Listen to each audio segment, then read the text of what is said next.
이번 시간에는 우리 2022년 2회 정보처리 기능사 실기 기출문제를 같이 한번 풀어보도록 하겠습니다. 다음 이제 유닉스의 이제 명령어래요. 유닉스 이제 명령어 중에서 현재 작업 중인 그 디렉토리의 경로를 이제 화면에 출력하는 그 명령어가 뭐냐? 그렇게 이제 물어봅니다. 이렇게 현재 작업 중인 그 디렉토리의 경로를 화면상에 이제 표시해주는 그 명령어가 우리 이제 pwd죠. 해서 우리 정답을 지금쯤 이렇게 이제 pwd다 이렇게 이제 적어주면 되는 거예요. 자, 지금쯤 이렇게 이제 유닉스 명령어에 대해서 이렇게 이제 시험 문제가 나왔습니다. 자, 우리 윈도우도 그렇고 우리 유닉스 리눅스도 그렇고 명령어들, 기본 명령어들이 있죠. 그런 기본 명령어에 대해서 지금쯤 이렇게 이제 시험 문제로 자주 이제 출제가 됩니다. 해서 윈도우 기본 명령에는 어떤 것들이 있는지, 그리고 유닉스 리눅스의 이제 명령어에는 어떤 것들이 있는지 그거 이제 정리 좀 하고 지나가자고요. 우리 윈도우 기본 명령어요. 여러분들이 이제 어렸을 때부터 이 윈도우를 이제 계속해서 사용했을 거예요. 사용했는데 여기서 여러분들이 이제 윈도우를 쓰면서 명령어, 이런 명령어를 쓴 적이 있어요? 아마 거의 대부분 없을 겁니다. 이런 명령어들은 우리가 윈도우라는 걸 쓰기 전에, 이전에 이제 도스라는 운영체제를 사용했는데 그 운영체제에서 넘어온 것들이에요. 그래서 우리가 이런 명령어를 우리가 윈도우를 쓰면서 이제 이런 명령어를 쓰기 위해서는 우리 시작 버튼에 보게 되면 검색 상자가 있죠. 거기서 이제 cmd라고 쓰게 되면 지금처럼 이렇게 이제 명령 프롬프트하고 이렇게 떠요. 그래서 이곳에서 이제 우리가 이런 명령어들을 우리가 사용할 수 있습니다. 자, 그 중에 이제 첫 번째 거부터 보자고요. 첫 번째 보게 되면 dir 하고 요 명령어가 있어요. 요 명령어는 현재 디렉터리에 파일의 목록을 표시한다. 그렇게 되어 있습니다. 여기 보게 되면 이제 디렉터리라는 말이 나오는데 이 디렉터리라는 말이 우리 윈도우에서는 폴더예요. 폴더랑 디렉터리랑 똑같은 말이다. 그렇게 이해하시면 돼요. 그래서 지금 현재 저는 C 드라이브에 유저스라는 이 폴더 안에 들어와 있는데 그 폴더에 이제 유저라는 폴더가 또 있어요. 그래서 그 안에 들어와 있는 겁니다.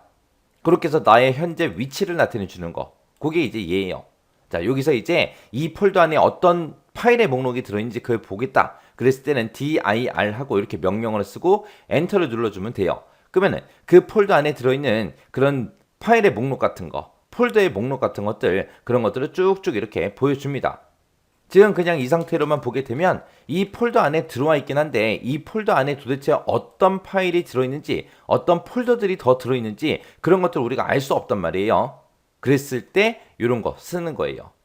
근데 우리가 실제로 윈도우를 쓸 때는 이런 명령어를 쓰기보다는 뭘 사용해요? 우리가 탐색기 안에 들어가면 다 나오잖아요. 근데 명령 프롬프트 안에서는 이런 뭐 아이콘 같은 게 하나도 없잖아요. 없기 때문에 이 폴더에 도대체 뭐가 들어있는 거야? 그걸 이제 볼 때 우리가 dir 요 명령어를 이제 사용한다고요. 그래서 그때 이제 화면상에 나타내는 내용이 많을 때 여러 가지 이제 옵션을 우리가 사용할 수 있습니다. 우리가 저런 명령 프롬프트 안에서 내가 어떤 특정 명령어를 쓰려고 하는데 이런 옵션은 나 잘 모르겠어요. 모르겠으면 우리가 명령어를 먼저 쓰고, 자, 지금처럼 dir이라고 명령어를 쓰고 그 뒤에다가 슬래시를 붙이고 물음표를 이렇게 찍게 되면 dir이라는 명령어에 대해서 궁금하다 그거예요. 나한테 도움말을 보여달라 그거예요. 그래서 이렇게 쓰고 나서 엔터를 딱 치게 되면 지금처럼 이렇게 뭐 슬래시 A다, 슬래시 B다, 슬래시 C다, D다, 뭐 L이다, N이다 해서 여러 가지 이런 옵션 같은 것들, 그런 것들을 이제 우리가 볼 수 있습니다. 그래서 거기서 이제 사용하는 가장 대표적인 옵션들이 지금처럼 이런 것들이 있어요. 자, 여기서 P라는 게 있어요. 슬래시 P라는 거는 한 화면 단위로 표시해 주세요. 그거예요.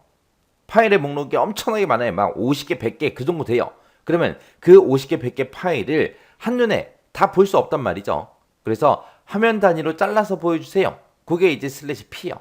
그 다음에 이제 슬래시 W는 와이드에서 옆으로 보여달라 그거예요. 그 다음에 이제 슬래시 O는 정렬해서 표시해달라 그거예요.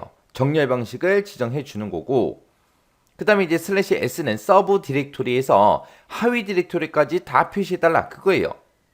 그 다음에 이제 슬래시 A라는 이런 옵션도 있습니다. 이런 옵션은 지정한 속성이 설정된 그 파일을 표시해달라 그거예요. 예를 들어서 뭐 읽기 전용 파일만 나한테 보여달라, 숨김 파일, 숨김 지정이 되어 있는 거 나한테 보여달라, 시스템 파일 속성을 나한테 보여달라, 그렇게 해서 볼 수 있는 게 슬래시 A요. 그래서 dir이라는 이 명령어에는 이런 옵션들이 있다. 이 dir은 뭐 하는 거다? 현재 폴더, 현재 디렉토리에 들어있는 그 파일의 목록을 표시해주는 게 우리 dir이라는 명령어다. 그렇게 기억하시면 돼요. 그 다음에 이제 copy라는 거는 뭐 복사하는 거다. 알 수 있겠죠? copy는 복사. 그래서 얘는 copy, 복사해달라. 뭐를? abc라는 요 텍스트 파일을 길벗이라는 이 폴더, 이 디렉토리에다가 복사해라. 그거예요. 그 다음에 이제 del은 우리 delete의 약자죠. 그래서 얘네 파일을 삭제할 때 이제 사용해요. 그래서 del, 삭제해달라. 뭐를? 이 파일을 삭제해라. 그거예요. 그 다음에 이제 type이라는 명령어가 있습니다. 이 명령어는 파일 안에 도대체 어떤 내용이 있는지, 파일 속에 들어있는 그 내용을 화면상에 표시해주세요. 그거예요.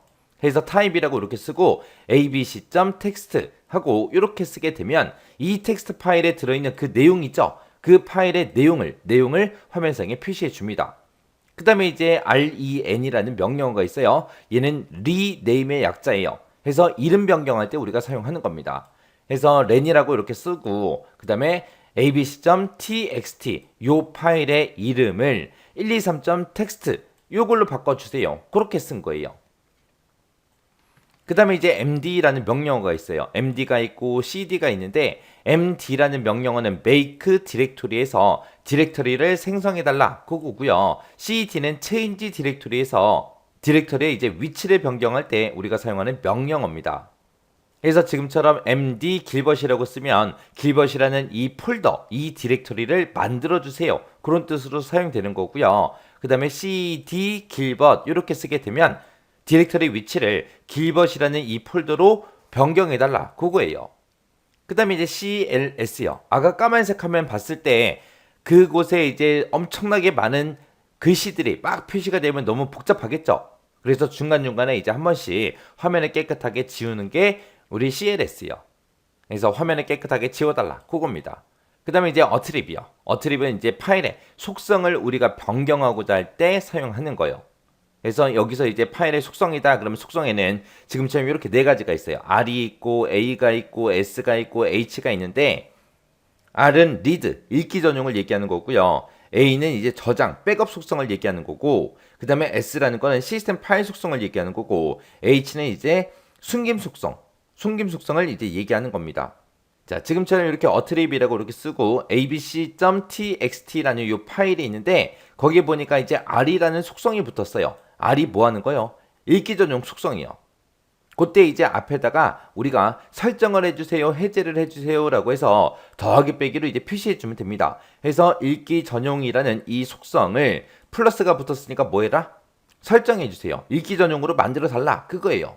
만약에 얘가 읽기 전용이었는데 이거를 해제하겠다 그러면 이제 마이너스 R을 붙여주면 되는 거예요. 그래서 속성의 종류에는 지금처럼 RASH하고 이렇게 네 가지가 있더라. 이런 속성들을 설정할 때는 앞에다가 지금처럼 이런 글자 앞에다가 더하기 기호를 붙이면 되고 이런 속성들을 해제하겠다라고 했을 때는 빼기 기호를 붙이면 됩니다. 그 다음에 이제 find라는 요 명령어요. 이 명령어는 파일에서 특정 문자열을 찾을 때 사용하는 그 명령어입니다. 그래서 find라고 이렇게 써주고 1, 2, 3이라고 쌍따옴표를 묶어서 이렇게 쓰고 그 다음에 이제 abc.txt라고 쓰게 되면 이 파일에서 1, 2, 3이 포함된 그 문자열을 찾아달라. 그거예요. 그게 이제 find요. 그 다음에 chk dsk요. 얘는 체크 디스크의 약자예요. 체크 디스크의 약자로 chk dsk라고 이렇게 쓰는데 얘는 이제 디스크 상태를 뭐 해달라? 점검해주세요. 그거예요. 그래서 체크 디스크의 상태를 점검해라. 그거. 그 다음에 이제 포맷이라는 거는 내가 가지고 있는 그 디스크, C 드라이브가 됐든 D 드라이브가 됐든 그런 드라이브 있죠? 그런 드라이브, 그런 디스크의 표면을 트랙과 섹터로 나눠서 뭘 해달라? 초기화시켜달라. 초기화해라. 그 뜻은 뭐 해라? 그 안에 들어있는 거 싹 다 지워라. 싹 다 지우면서 트랙과 섹터를 나눠서 초기 상태로 만들어주세요. 그겁니다. 그래서 지금처럼 포맷이라고 이렇게 쓰고 C 드라이브 이렇게 쓰게 되면 C 드라이브를 어떻게 해라? 초기화시켜라. 그거예요. 그 다음에 이제 move라는 거는 파일을 이동시킬 때 사용하는 게 우리 move라는 이 명령어예요. 그래서 move라고 이렇게 쓰고 abc.txt라는 이 파일이 있는데 이 파일을 길벗이라는 이 디렉터리, 이 폴더로 이동해 주세요. 그런 뜻입니다. 여기까지가 우리 윈도우의 기본 명령어예요. 그래서 포맷은 뭐 하는 거다? 트랙과 섹터로 나눠서 초기화시키는 명령어다. CHK, DSK는 뭐 하는 거다? 디스크 상태를 점검하는 거다. 무브는 뭐 하는 거다? 이동하는 거다. 뭐를 이동한다? 파일을 이동하더라.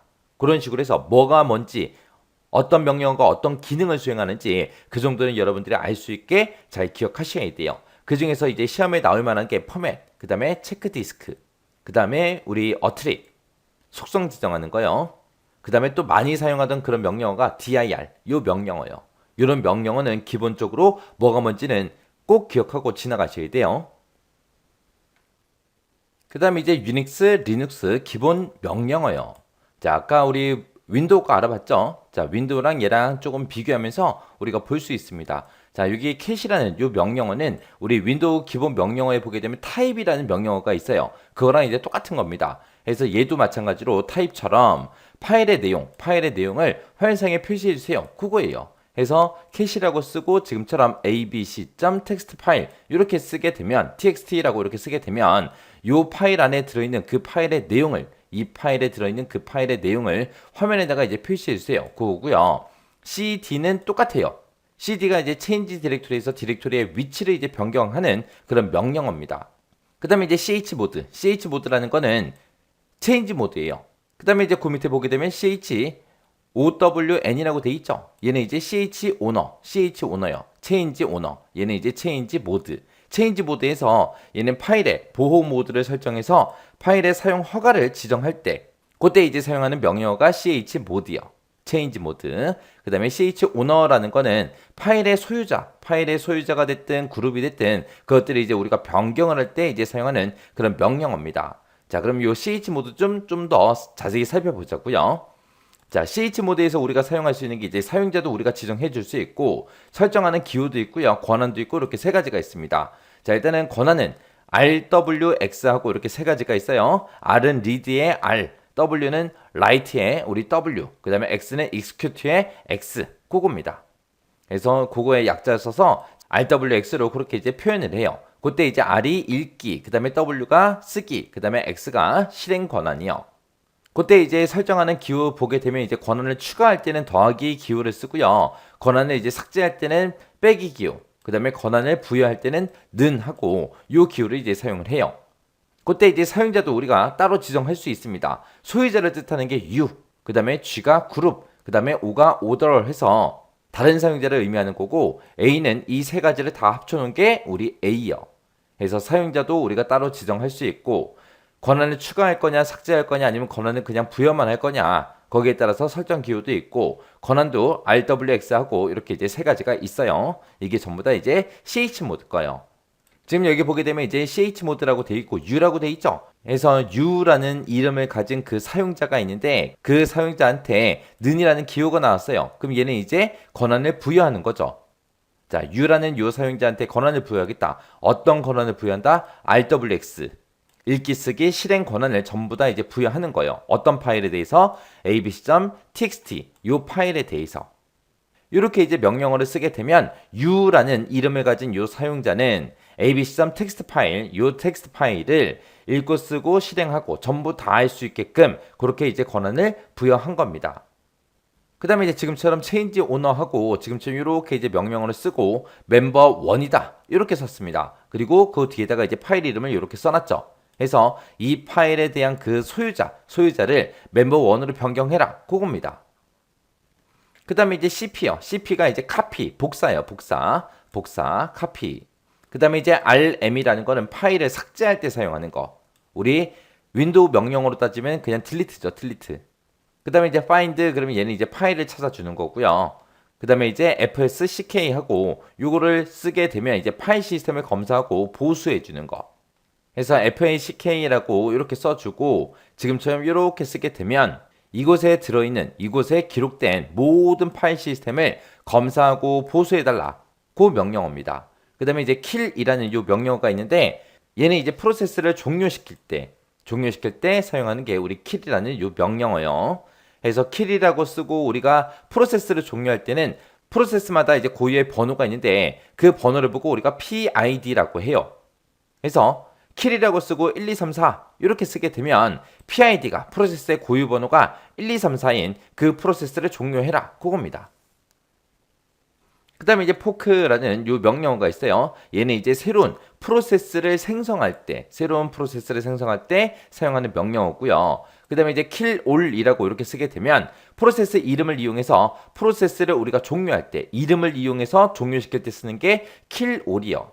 앞에서 봤던 그 kill이라는 명령어는 PID를 가지고 우리가 프로세스를 종료하는 거죠. 근데 여기서는 이제 이름을 가지고 프로세스의 이름을 가지고 프로세스 종료하는 게 kill all이요. 그 다음에 이제 ls라는 명령어가 있는데 요 ls라는 명령어는 우리 윈도우 명령어 중에 우리 dir이라는 명령어 있죠? 그거랑 똑같다고 생각하면 돼요. 현재 디렉터리에 들어있는 그 파일의 목록을 표시해 주세요. 그겁니다. 그 다음에 이제 mkdir이라고 있는데 얘는 이제 디렉터리 생성해 주는 거. 해서 도스 명령어에서 md랑 똑같은 겁니다. 그 다음에 이제 rmdir이라고 쓰게 되면 얘는 이제 디렉터리를 삭제할 때 사용하는 명령어가 rmdir이요.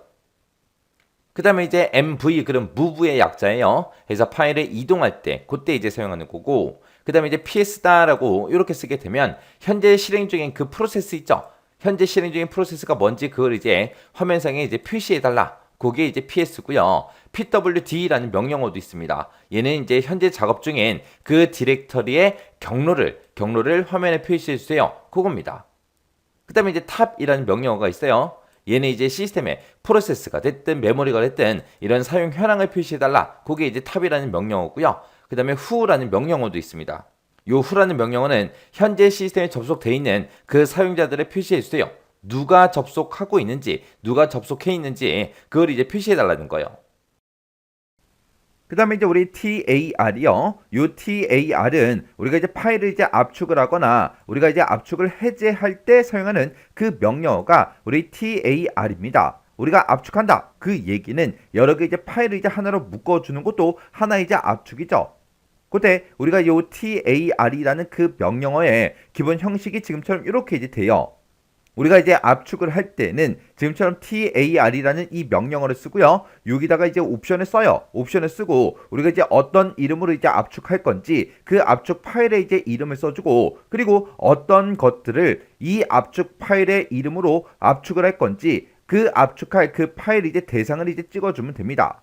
그리고 우리가 이제 압축을 이제 해제할 때는 또 똑같이 TAR이라는 이 명령어를 쓰는데 그때 이제 중간에다가 이제 옵션을 써주고 그리고 어떤 파일을 이제 압축 해제할 건지 그 해제할 그 파일의 이름을 이제 써주면 되는 거예요. 그때 지금 여기서 이제 우리가 옵션을 이제 쓴다 그랬는데 이 TAR이라는 그 명령어의 이제 옵션을 보게 되면 크게 이렇게 이제 네 가지가 있습니다. 우리 F라는 게 있고요. 우리 C가 있고 X가 있고 V가 있고 이렇게 크게 네 가지가 있습니다. 그 중에서 우리 C라는 이 옵션은 우리가 이제 압축을 할 때 그때 이제 사용하는 그 옵션이고요. 내가 이제 압축을 해제하겠다. 그때는 우리가 이제 X라는 요 옵션을 이제 사용을 합니다. 그리고 우리 F라는 이 옵션은 압축을 하거나 압축을 이제 해제를 할 때 그때 기본적으로 이제 사용해야 되는 그 옵션이 이제 F라는 이 옵션이고요. 그리고 V라는 이 옵션은 처리 과정, 파일의 정보들을 자세하게 이제 나열해달라 그거예요. 그래서 지금 여기 얘 보게 되면 TAR이라고 해서 CVF라는 이 옵션을 이제 사용했죠. 여기서 이제 CVF다라고 하게 되면 C가 압축을 할 때 이제 쓰는 거라 그랬고요. 그 다음에 우리 V가 이제 처리되는 그 과정을 자세하게 이제 표시해 달라. 그게 이제 V고, 그 다음에 F다라고 하게 되면 우리가 이제 압축을 하거나 압축을 해제할 때 기본적으로 이제 사용해야 되는 그 옵션이라고 했습니다. 그렇게 해서 이제 우리 CVF라는 이 옵션이 이제 사용이 된 거고, 그때 압축을 이제 어떤 이름으로 압축해라? 우리 abc.tar이라는 그 이름으로 이제 압축을 해달라. 그때 어떤 파일을 압축하냐? 현재 디렉토리에 들어있는 모든 파일을 abc.tar이라는 이름으로 우리 압축을 해달라. 그때 압축하는 그 처리 과정을 자세하게 이제 표시해달라. 그렇게 해서 우리가 압축할 때 이렇게 이제 우리가 명령을 이제 써주면 되는 거예요. 그 다음에 그 밑에 이제 얘를 보니까 TAR이라고 해서 XVF 이렇게 이제 옵션이 사용됐죠. 그때 이제 X는 우리 압축을 이제 해제할 때 이제 사용하는 그 옵션이고요. 그 다음에 V다라고 하게 되면 처리 과정을 자세하게 이제 표시해 달라. 그게 이제 V고 F라는 요 옵션은 압축을 하거나 압축을 해제할 때 기본적으로 이제 사용한다. 그렇게 이제 얘기를 했죠. 이렇게 써서 압축을 이제 해제할 건데 그때 이제 어떤 파일을 이제 압축 해제라 우리 abc.tar이라는 그 파일을 현재 디렉토리에다가 압축을 이제 해제해 달라. 그때 이제 처리되는 그 과정을 자세하게 표시해라. 그렇게 해서 우리가 이렇게 이제 압축을 해제할 때 지금처럼 이렇게 이제 명령어를 써주는 거예요. 이렇게 해서 우리 이제 윈도우 이제 명령어 그리고 유닉스, 리눅스의 기본 명령어에 대해서 이렇게 이제 살펴봤는데 어떤 명령어가 어떤 역할을 하는지 정확하게 여러분들이 숙지하고 계셔야 돼요. 이렇게 이제 명령어를 묻는 문제는 문제가 나왔을 때 절대로 이제 틀리시면 안 돼요.